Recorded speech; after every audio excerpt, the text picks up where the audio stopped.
नमस्कार साथियों, आपका स्वागत है learn with Shubham YouTube channel पर। जो पहला वीडियो था उसमें आपने उत्तराखंड का परिचय के बारे में वीडियो देखा होगा, और अगला जो वीडियो है उसमें मैं आपको बताऊंगा कि उत्तराखंड राज्य आंदोलनकारियों को आरक्षण। उत्तराखंड सरकार ने उत्तराखंड राज्य आंदोलनकारियों को और एवं उनके आश्रितों को, डिपेंडेंट आश्रितों को 10% 36 आरक्षण राज्य की विभिन्न सरकारी नौकरियों में देने का निर्णय लिया है। ये जो विधेयक जो सदन में पारित हुआ उत्तराखंड विधानसभा में, वो 8 सितंबर 2023 को पारित किया गया। अब हम इसके बाद आते हैं कि उसका जो उत्तराखंड विधानसभा में जो इसका जो रखा गया था उसके बारे में आप चर्चा करते हैं कि उद्देश्य और कारणों का कथन। उत्तराखंड राज्य निर्माण हेतु उत्तराखंड की स्थानीय जनता द्वारा एक वृहद आंदोलन किया गया था, जिसमें अनेक लोगों द्वारा अपने प्राणों की आहुति दी गई थी और विभिन्न प्रकार की यातनाएं सही गई थी। उक्त आंदोलन में भाग लेने वाले जो भी राज्य आंदोलनकारी हैं वो चिन्हित और वर्गीकृत हैं। उनके बलिदानों को ध्यान में रखते हुए उत्तराखंड सरकार ने लोक सेवाओं में ऐसे आंदोलनकारियों का प्रतिनिधित्व लिया जाना समीचीन है, ये कहा था प्रेमचंद अग्रवाल, जो माननीय संसदीय मंत्री हैं उत्तराखंड सरकार के। उन्होंने सदन में कहा था। तो उन्होंने लिखा है, एक इसमें लाइन है कि माननीय उच्चतम न्यायालय की इंदिरा साहनी बनाम भारत सरकार, इंदिरा साहनी बनाम भारत सरकार AIR 1993 SC 470, इसमें लिखा है कि जिसमें अविधारित किया गया है अनुसूचित जाति अनुसूचित जनजाति के अतिरिक्त सामाजिक और शैक्षणिक रूप से अन्य पिछड़े वर्गों को भी आरक्षण प्रदान किया जाएगा। और दृष्टिगत इसी के दृष्टिगत उत्तराखंड लोक सेवाओं में, राज्य की सेवाओं में 10% क्षैतिज आरक्षण उत्तराखंड राज्य आंदोलनकारियों और उनके आश्रितों को दिया जाना है। इसके लिए प्रस्ताव रखा गया है। तो अब हम बात करते हैं कि इंदिरा साहनी बनाम भारत सरकार AIR 1993 477 क्या है। इसमें अब मैं इसके बारे में थोड़ा डिटेल से बताऊंगा आपको कि 1979 में जब लोकदल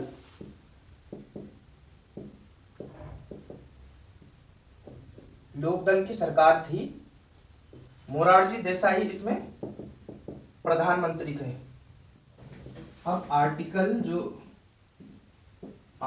16 जो कहता है कि राज्य अपनी राजकीय सेवाओं में किसी को भी अपॉर्चुनिटी दे सकता है, अपॉर्चुनिटी या फिर इक्वलिटी में किसी भी प्रकार का भेदभाव नहीं करेगा, ठीक है, और रिजर्वेशन दे सकता है। लेकिन आर्टिकल 16(4) कहता है कि अगर 16(4) में 1993 का जो सुप्रीम कोर्ट का लैंडमार्क जजमेंट था, उसमें सुप्रीम कोर्ट ने इस 16(4) पर डिस्कस किया था, जिसमें बताया गया है, जो आर्टिकल 16(4) कहता है एजुकेशनली और बैकवर्ड को वो रिजर्वेशन दे सकता है। और जो 16 कहता है वो किसी भी प्रकार का नौकरी देने में किसी भी प्रकार का राज्य कोई भी भेदभाव नहीं करेगा। ये दो चीजें हमारी बिल्कुल साफ हो चुकी हैं। लेकिन जब 1979 में मोरारजी देसाई जब भारत के प्रधानमंत्री बने, तो उन्होंने 1979 में एक कमेटी का गठन किया, मंडल कमीशन आयोग। इसका नाम मंडल कमीशन इसलिए रखा क्योंकि इसमें जो वीपी मंडल थे वो इसके अध्यक्ष थे इस समिति के, इसलिए इसका नाम मंडल कमीशन आयोग। मंडल कमीशन आयोग ने 2 साल से कम वर्ष में ही अपनी जो उनकी जो कमेटी का जो प्रस्ताव था, जो उन्होंने रिपोर्ट दी, वो 1980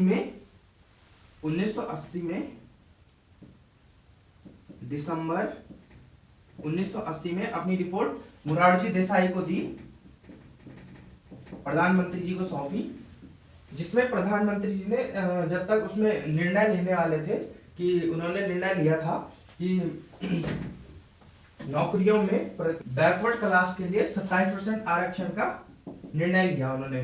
तो इसमें जो हुआ कि सरकार उनकी दंगे प्रसाद हुए पूरे देश में और सरकार उनकी गिर गई। तो ये जो अपना ओबीसी जो आरक्षण का था 27% का, वो यहीं पर ही निरस्त हो गया और इंदिरा गांधी की सरकार बन गई। इंदिरा गांधी ने इसमें कोई एक्शन नहीं लिया, कुछ नहीं लिया। तो फिर जब 1989 में पुनः जनता दल की सरकार बनी और वीपी सिंह इसके प्रधानमंत्री बने भारत के, तो उन्होंने जो ओबीसी का आरक्षण का था 27% का, तो उन्होंने इसमें दोबारा से निर्णय लिया और मंडल कमिश्नर को दोबारा जो उनकी रिपोर्ट थी उसके बारे में दोबारा से काम किया। फिर उन्होंने 27% आरक्षण का जो वो देश में लागू करा। ये लागू किया तो सुप्रीम कोर्ट में मामला गया। उस मामले को जो कहते हैं, जो मामला गया वो इंदिरा साहनी, एडवोकेट इंदिरा साहनी बनाम भारत सरकार के माध्यम में हुआ। और जो वो था उसका जो नाम था AIR 1993 SC 477। अब जब ये मामला सुप्रीम कोर्ट पहुंच गया तो इसमें 5 जज की पीठ बनी। 5 जजों की पीठ ने इसमें कुछ अपनी वो रख दी, शर्तें रख दी, जिसमें पहली शर्त थी कि 27% जो रिजर्वेशन मिलेगा वो सोशली और एजुकेशनली जो बैकवर्ड के लोग होंगे उनको मिलेगा। सोशलिटी और एजुकेशनली जो बैकवर्ड वाले लोग होंगे उनको मिलेगा। और 10% जो होगा वो इकोनॉमिकली में मिलेगा, कि जो इकोनॉमी मतलब धन से जो बैक है, पीछे है, उनको मिलेगा। लेकिन इसके बाद तब तक सरकार बदल गई और नरसिम्हा राव प्रधानमंत्री बन गए। ये कांग्रेस के थे। तो इन्होंने इस आरक्षण में, इस 27% आरक्षण जो ये चल रहा था, इसमें उन्होंने अपना सुप्रीम कोर्ट इन्होंने भी बोला कि 27% आरक्षण होना चाहिए। लेकिन वो सुप्रीम कोर्ट के पास दोबारा से ये मामला पहुंच गया और 9 लोगों की जो इसमें फिर पीठ बन गई, 9 जजों की। इनका जो प्रस्ताव निकला 6.3, मतलब 6 जज सही, 3 जज गलत।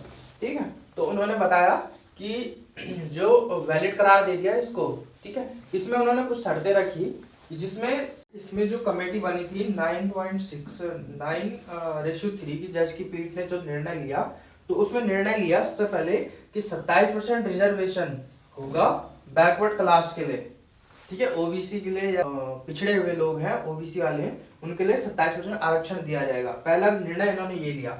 अब दूसरा निर्णय जो लिया, उन्होंने कहा कि प्रमोशन में किसी भी प्रकार का रिजर्वेशन नहीं दिया जाएगा। मतलब प्रमोशन जो होगा उसमें किसी भी प्रकार का कोई रिजर्वेशन नहीं दिया जाएगा। ये अब जो ये निर्णय हुआ था NM Thomas BS sand ST Kerala 1975 के निर्णय को भी इन्होंने सही करार दे दिया कि ये नहीं होगा।